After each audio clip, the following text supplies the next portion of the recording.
Estamos de volta com o segundo bloco do TV Câmara Recebe.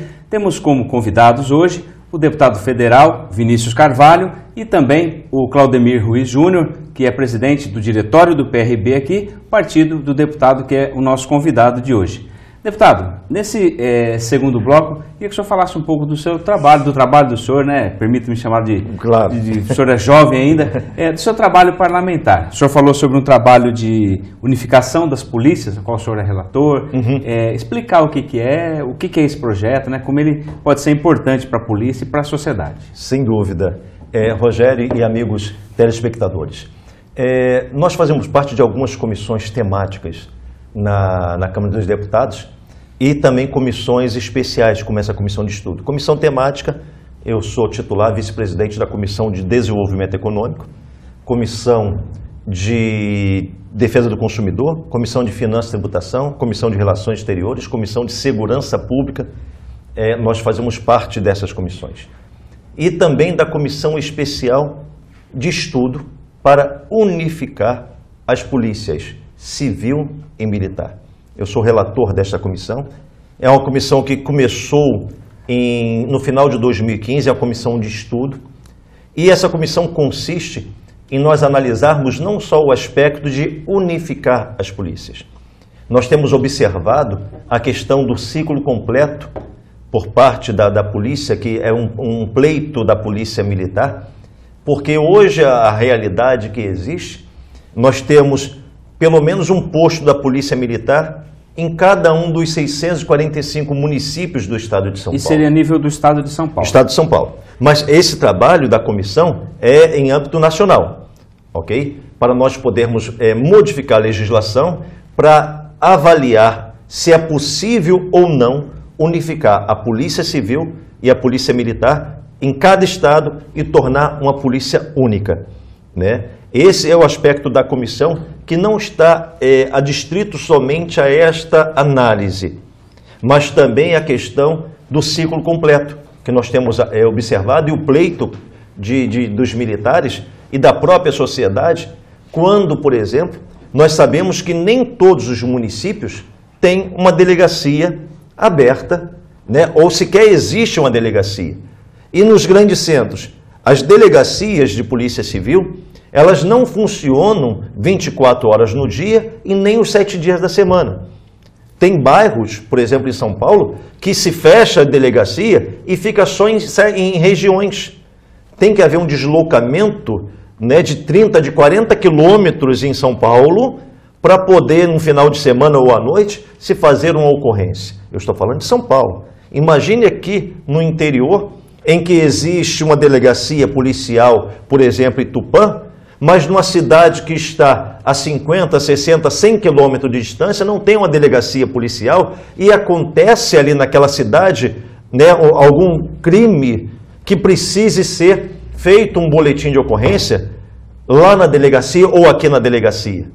E muitas vezes o que acontece? Na sua cidade tem apenas uma viatura com 2 policiais que fazem um policiamento ostensivo na sua cidade.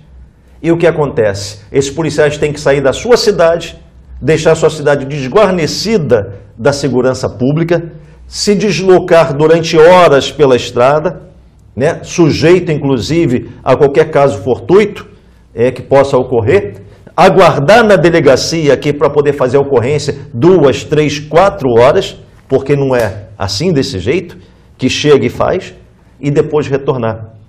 O trabalho do ciclo completo, que é um pleito por parte da polícia, é para que mesmo esses policiais que estiveram na ocorrência, no início da ocorrência, eles possam pegar a ocorrência do início, meio e fim e apresentar esta ocorrência para o próprio Ministério Público, para que ele possa oferecer a denúncia ou não nesse aspecto. Estou falando em linhas gerais. Hoje não é permitido isso, né? Hoje existe uma reserva por parte dos delegados, por parte da Segurança Pública de São Paulo, que certamente não conhece a realidade do estado de São Paulo, que não conhece a realidade de quem mora em lugares tão longínquos que não compensa ela fazer o registro de uma ocorrência, de um crime, porque ela vai demorar muito tempo para chegar até a delegacia, E muitas vezes não vai dar em nada, porque não vai ter policial suficiente para poder investigar um crime que ela sofreu na cidade dela que é distante. Essa unificação seria das competências ou ela passa também pela unificação de toda a corporação? Como é que o senhor está trabalhando? A unificação é a junção, a ideia do projeto que nós estamos analisando e estudando é a junção, a incorporação da Polícia Civil e Polícia Militar em todos os aspectos para ser uma polícia única. Uma única entidade. Uma única entidade que tenha um trabalho ostensivo e tenha um trabalho preventivo, investigativo e judiciário. O cidadão precisou da polícia, a polícia que está presente lá é a mesma que faz o trabalho da militar, a mesma que investiga? Exatamente, exatamente. Dado o grau de complexidade do delito cometido, então terá a especialidade de cada agente dessa instituição para poder dar continuidade, mas a polícia será única. Então, a ideia é muito abrangente. E hoje, nessa comissão que nós fazemos esse estudo desde 2015, do final de 2015, nós fazemos audiências públicas em Brasília, na Câmara dos Deputados, fazemos seminários pelo Brasil todo, nas câmaras municipais, nas assembleias legislativas. Nós já tivemos em Marília, nós tivemos também na Assembleia Legislativa de São Paulo, em algumas outras cidades de São Paulo também tivemos, cidade de São Paulo, e nós temos também missões oficiais com esse aspecto de analisar a segurança pública em outros países. Eu, como relator da comissão, já fui juntamente com um técnico da comissão que nos assessora, da Câmara dos Deputados, e mais um deputado, ora um deputado policial civil, ora um deputado policial militar, que nos acompanham nessas missões oficiais. Eu já estive na Alemanha, que ela juntou na década de 90 a sua instituição de segurança pública, a polícia militar deles, que não é uma polícia militar como a nossa, mas é só pelo aspecto de uniformização, e a polícia sem ter uniforme, eles uniram na década de 90. Nós já estivemos na França, estivemos na Itália, estivemos nos Estados Unidos, estivemos no Canadá, estamos agora a caminho de Viena, na Áustria, onde em 2005 houve a unificação também das polícias ostensivas e a polícia judiciária deles. Os resultados são positivos. E os resultados são positivos, inclusive nós vamos na ONU, na Secretaria da ONU, que cuida da área de segurança pública para os países da América Latina. Então, é uma comissão em que nós estamos nos aprofundando no aspecto técnico para conhecer o lado positivo e o lado negativo desses países que já optaram por essa modalidade de segurança pública. Agora, deputado, e as polícias, o que elas pensam disso? Porque a gente sabe que hoje, em alguns estados, né, cada estado tem, muitas vezes, as polícias não se conversam. Aqui na nossa cidade, nós temos a Polícia Civil, a Polícia Militar, que eles trabalham em conjunto. Sim.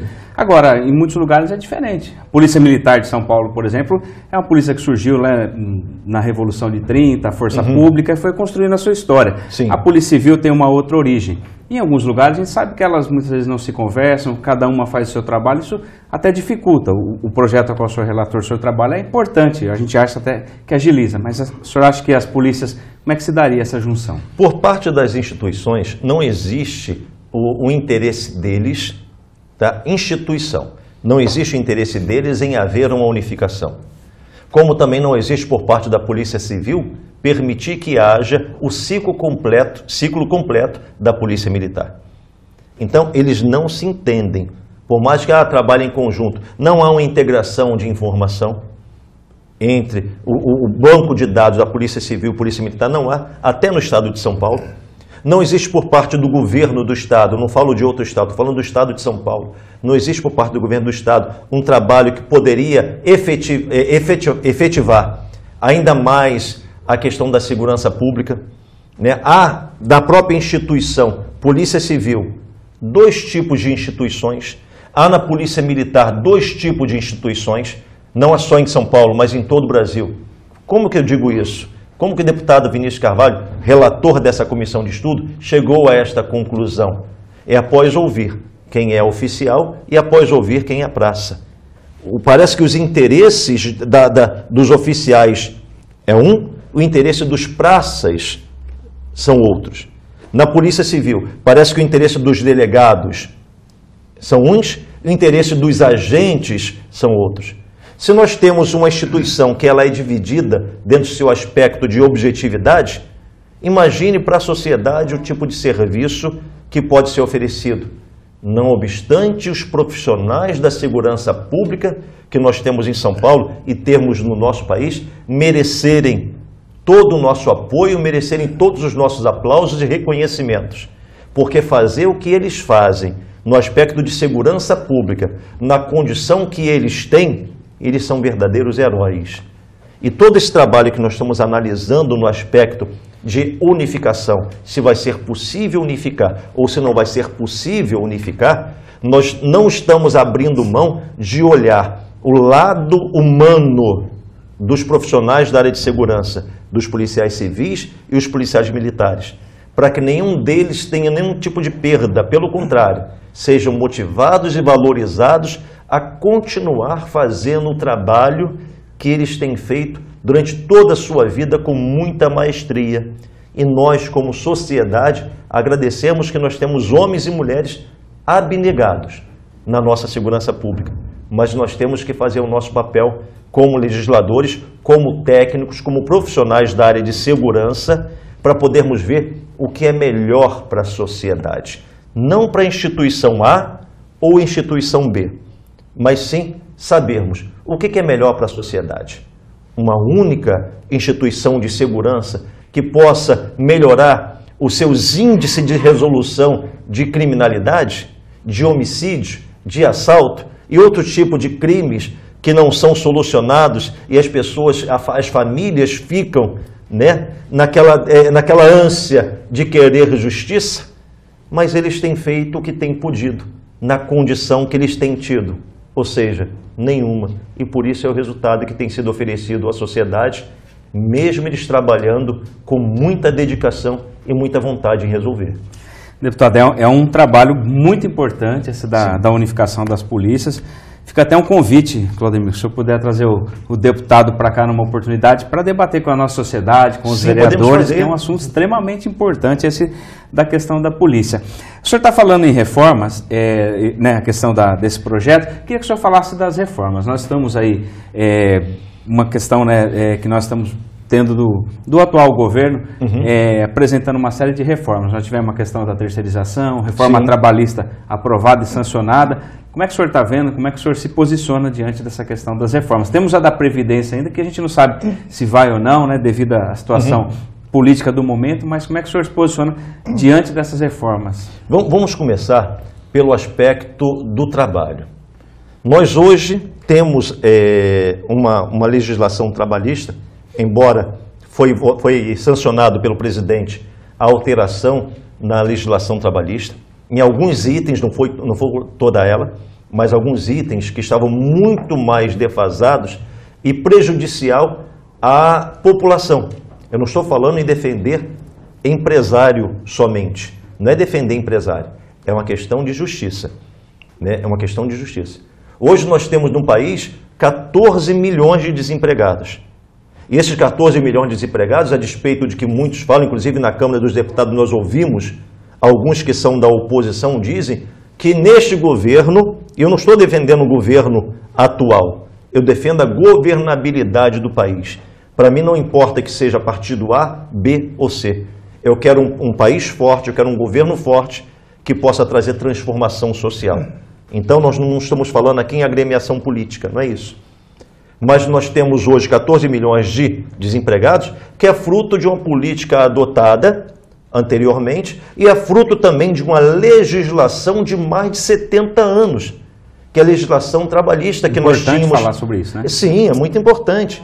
Então imagine, quando a consolidação da Lei do Trabalho ela existiu, ela foi sancionada, ela teve um peso até determinado ponto, mas chegou uma época da transformação social e trabalhista em que ela já começou a conflitar quanto aos interesses da sociedade. A sociedade quer trabalho, a sociedade não quer benesse, né? O trabalhador, ele quer ter a dignidade dele poder levar para sua casa o seu sustento. Ele não quer ficar escorado dentro de benefícios assistencialistas pelo resto da sua vida. Não é isso. Então, é necessário fazermos reformas. Muitas vezes as pessoas não entendem. Por que elas não entendem? Porque é muito mais fácil você criticar, é muito mais fácil você apontar o dedo. E muitas vezes os sindicatos que têm sido criados, né, para poder movimentar uma camada da sociedade facilmente induzida para poder fazer com que planos políticos sejam perpetrados, esses sindicatos verem seus espaços serem perdidos, como foi perdida a questão do imposto sindical. Se nós perguntarmos para os trabalhadores, todos os trabalhadores, quem concorda com o desconto, né, do imposto sindical compulsório, sem a pessoa querer todo ano, todo mês de março, um dia do seu salário é descontado. 90% das pessoas não concordam. Então, se não concorda, por que nós permitíamos que isso acontecesse? Dentro dessa reforma foi feito essa ponderação, essa avaliação nesse sentido. Então, foi retirado esse direito sumário supremo dos sindicatos terem ali esses descontos de todos nós trabalhadores. Quem quiser se sindicalizar, se filiar ao sindicato, tem a liberdade. Você que é filiado, você deve sim contribuir todo mês e ter lá o seu imposto sindical descontado, porque você optou. Mas quem não optou, não é justo isso acontecer. Essa reforma traz ali benefícios com que as pessoas que elas hoje trabalham, elas vão ter a flexibilidade em trabalhar determinadas horas esporádicas do seu trabalho, do seu dia, trabalhar em mais de um lugar. Ela moderniza, ela vem ao encontro do momento que nós estamos vivendo, com a tecnologia. O mundo está vivendo isso. Nós não podemos continuar vivendo na década de 40. Há uma evolução. Eu tenho tido o privilégio de viajar a alguns países, né? Eu participei no ano passado na 105ª Conferência da Organização Internacional do Trabalho. Então nós vemos que o anseio mundial é para que haja uma inovação tecnológica e no que diz respeito também nos aspectos legais trabalhistas. Esse caso de nós termos 14 milhões de desempregados também é fruto dessa dessa legislação ultrapassada que engessava o empresário. Quem é que é ser empresário no país hoje? A pessoa entra para poder gerar emprego para os outros, ela já compromete parte, ou se não todo o seu patrimônio que construiu em toda a sua vida. Quer dizer, a pessoa ser empresário hoje é uma questão dela ser um herói, porque os impostos são caríssimos e ela dá emprego para uma pessoa, a pessoa coloca ela na justiça, a justiça hoje é tão paternalista, mas tão paternalista, que não quer saber se o trabalhador que está entrando com a ação, ele está certo ou está errado. Na maioria das vezes, e digo, na maioria das vezes, mesmo sem um trabalhador ter direito, a justiça, por ser paternalista, dá o ganho de causa ao trabalhador.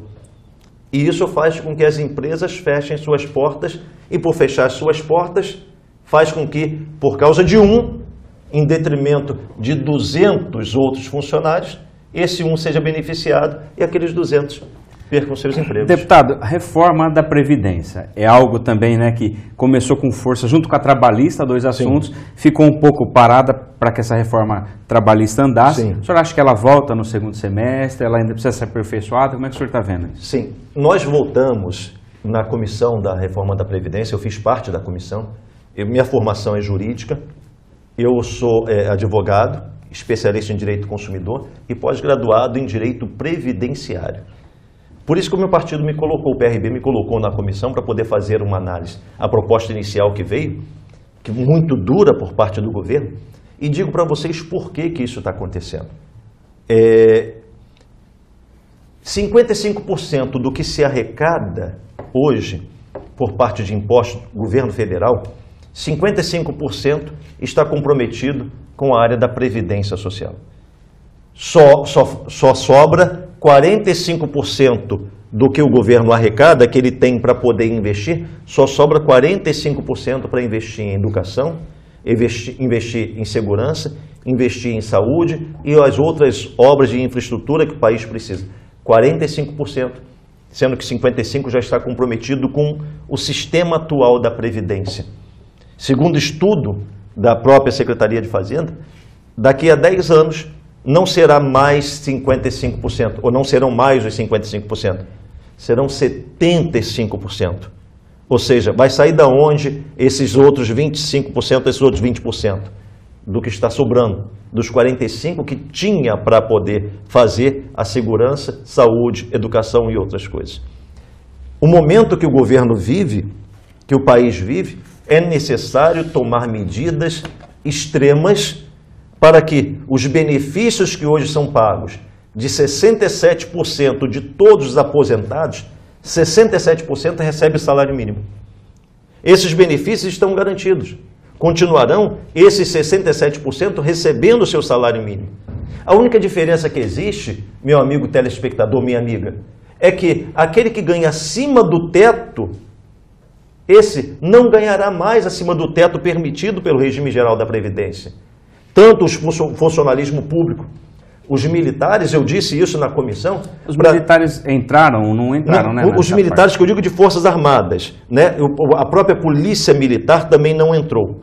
Mas, a meu ver, essa é minha opinião, e falei isso na comissão antes de dar o meu voto favorável pela reforma.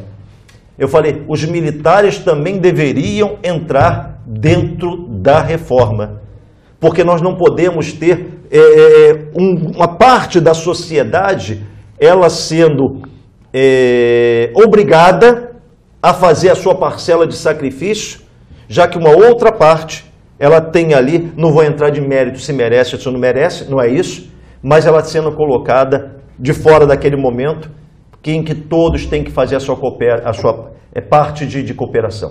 Então, os militares deveriam existir, entrar também. Os militares das Forças Armadas e também a própria Polícia Militar. Não estou entrando em outros desdobramentos dessa análise. Para que você entenda, existe o regime geral hoje e o regime próprio da Previdência. Eu falo pelo meu conhecimento de causa na área técnica. O grande problema que existe dentro do regime geral chama-se benefício urbano que é pago. Rural, que é paga aposentadoria para aqueles que são trabalhadores rurais. Em detrimento do beneficiário urbano, que somos nós, trabalhadores, que recebemos e contribuímos com o INSS. Isso, quando acontece, o rural não contribui como o urbano e ele recebe como o urbano. Então já há aí um desequilíbrio. Por parte do regime próprio, o funcionalismo público recebe muito acima do teto, né? E os militares, que também recebem muito acima do teto, esses não contribuem como o funcionalismo público em si. Há também uma sobrecarga. Isso cai em cima da onde? Tudo em cima da Previdência Social. Alguém tem que pagar a conta. E quem vai pagar a conta? São os trabalhadores do regime geral da Previdência, o trabalhador como eu, como você, que somos também do regime geral da Previdência, que nós temos que continuar contribuindo para que outros recebam acima do teto. Esta reforma que teve, para nós podermos finalizar e você entender, vai trazer todo mundo que recebe acima do teto para o limite. Ou seja, você trabalhador que tem lá o seu teto de recebimento do regime geral, esse que é funcionário público, passará a receber o mesmo teto que você. Nós quiséramos que os militares também recebessem o mesmo teto que você, para que não houvesse esse disparate. Mas não foi possível isso acontecer. Por isso que essa reforma ela se faz necessária. Aqueles que são dependentes ou aqueles que são assalariados e recebem benefícios de salário mínimo, continuarão recebendo e não terão nenhum prejuízo. O único prejuízo somente está tendo quem recebe acima do limite do regime geral da Previdência. Por isso que eles estão esperneando, dizendo que é a população que vai sofrer. Deputado, nós estamos indo para a parte final do nosso programa. Mas tão rápido. Foi rápido, nós falamos sobre vários assuntos. Eu queria fazer uma última pergunta ao senhor, antes da gente ir para o encerramento. Nós temos essa questão envolvendo o presidente aí, que é a questão da comissão que votou Sim. pelo prosseguimento ou não de uma denúncia apresentada pelo Procurador-Geral da República. Eu queria saber Qual a opinião do senhor? Como é que o senhor se posiciona com relação a essa questão e por quê? O senhor falou da questão de manter a governabilidade ou não. Sim. Qual o posicionamento do senhor com relação a isso e por quê? Eu vou fazer uma análise jurídica, não política. Análise jurídica. Como advogado, nós vemos que toda a denúncia que deve ser oferecida, ela tem que ter, dentre a denúncia, a questão da materialidade, a questão da autoria, né? Ela tem que ter também o aspecto subjetivo, que é a intenção de quem está sendo denunciado de ter cometido aquele ato que está sendo denunciado. Em nenhum desses três aspectos, o presidente Michel Temer ele se enquadra. Nós vemos que o aspecto ali não é jurídico. Nós vemos que aquela denúncia oferecida pelo Procurador-Geral da República foi político. Porque ele sabe que a opinião pública, juntando com a emissora Globo, não sei qual o problema, não sei o que está acontecendo, que a emissora Globo trabalhou juntamente com o Ministério Público e o Procurador-Geral da República para tentar influenciar você, opinião pública, de que o aspecto político é mais importante do que o aspecto jurídico. E como legalista que eu sou, todo mundo tem que ter o seu direito a uma ampla defesa, tem que ter o seu direito a um julgamento justo, tem que ter o seu direito não a ter um tribunal de exceção, para que seja condenado sem que ela tenha direito sequer de se defender. Então, o fato da comissão ter rejeitado o parecer na comissão, eu não fiz parte da comissão. Se fizesse parte da comissão, eu votaria também com toda a minha convicção jurídica, de que não deveria oferecer a denúncia contra o presidente, por conta desses aspectos legais que estavam sendo passados por cima por causa de intenções políticas. Nós, como representantes do povo, não podemos nos deixar levar por brigas políticas de qualquer tipo de segmento. As pessoas que votaram em mim e me elegeram esperam de mim a responsabilidade, a seriedade e o trato que eu possa lidar com os meus votos para poder fazer o que é melhor para o país. Dentro do aspecto político, agora, o Brasil precisa se consolidar. Como eu disse, nós temos feito algumas viagens e nessas viagens que nós temos feito, nós vimos o quanto o Brasil está resgatando a credibilidade que ele perdeu nos últimos anos, quando a nossa economia foi lá para baixo.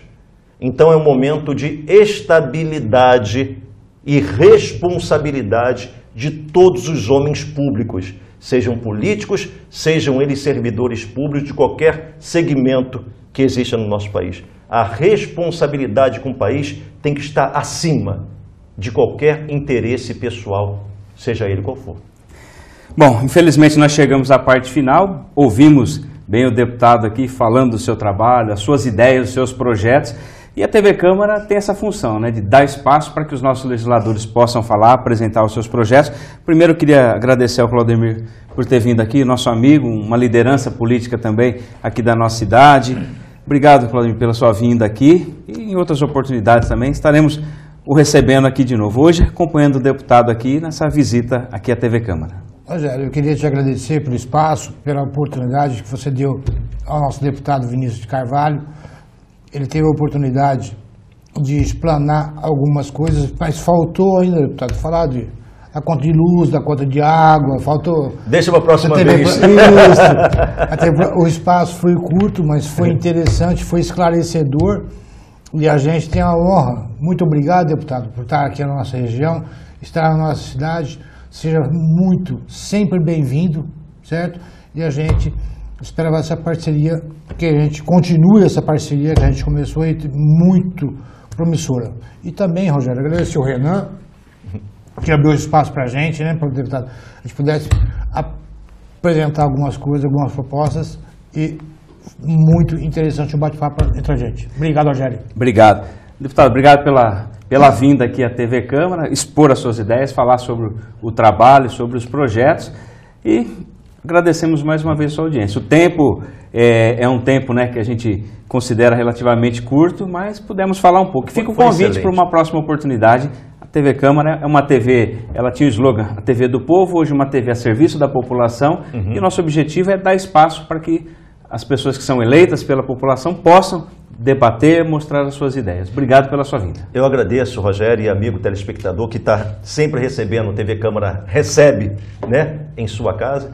E quero dizer, agradecer, né, a você, ao próprio vereador Renan Pontelli, que nos abriu esse espaço, que tem sido um parceiro nosso. E agradecer aqui, sem rasgação de cedo, que a gente não precisa disso, mas reconhecer, né, a representatividade do meu partido aqui na cidade de Tupã, por intermédio do Claudemir, que está aqui, uma pessoa muito séria, e que nós temos a satisfação de ser um companheiro dele, ser um coordenador político nesta região, que me traz tranquilidade na cidade saber que o partido está colocado nas mãos de pessoa séria, como é o Claudemir. Então, conte sempre conosco. Tupã sabe que tem um deputado federal, independentemente de partido, brigando pelas causas da cidade. E no mais, quando precisar ou quiser, estarei à disposição. Deixar mais uma vez espaço para o senhor falar das suas redes sociais. Obrigado, Rogério. Faça contato conosco, conheça o nosso trabalho.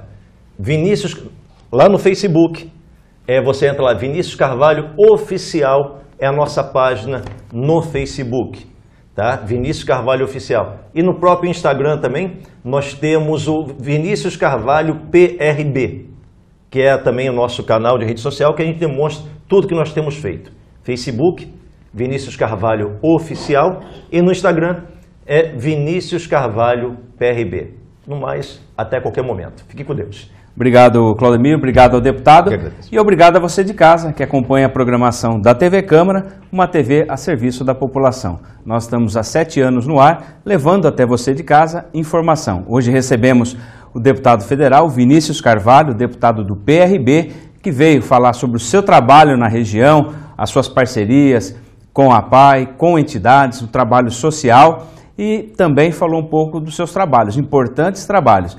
Um trabalho que busca unificar as polícias, um projeto que ele já prometeu que em outra oportunidade vai voltar a debater aqui com a gente, e as suas ideias e opiniões sobre o momento político do nosso país. Acho que foi esclarecedor, nós queremos agradecer a você por acompanhar a TV Câmara e até um próximo encontro.